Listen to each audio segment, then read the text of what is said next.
सोलापूर जिया news परिवर्तनाची लाट। विविध संघटनेचे विठ्ठलभाऊ वनमारे यांच्या वाढदिवसानिमित्त सत्कार। सोलापूर महानगरपालिकेचे माजी शिक्षण मंडळ सदस्य संत रोहिदास सामाजिक संघटना महाराष्ट्र राज्य संस्थापक अध्यक्ष, भ्रष्टाचार विरोधी आक्रोश महाराष्ट्र राज्याचे संस्थापक अध्यक्ष या विविध पदावर कार्यरत असणाऱ्या सामाजिक कार्यकर्ते विठ्ठलभाऊ वनमारे यांच्या वाढदिवसानिमित्त केक कापून वाढदिवस साजरा करण्यात आला।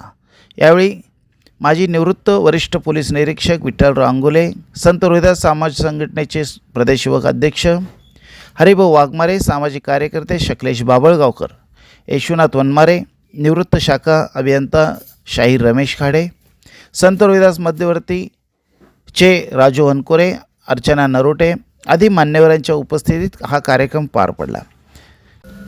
यावेळी संत रोहिदास सामाजिक संघटनेचे प्रदेशाध्यक्ष Kailas Satpute sir, Waghmare sir, advocate Santosh Angule, Suresh Kamble, Siddharam Bagle, Birajdar अमर शिंदे, नागेश नरोटे, प्रभाकर वनकळस, शक्ती कटकदोन, उमेश क्षीरसागर, ज्ञानेश्वर सोनवणे, रमेश कोटीवाले, श्रीकांत कांबळे, अमोल साळे, पार्वती सोनवणे यासह बहुसंख्य मान्यवर यावेळी उपस्थित होते।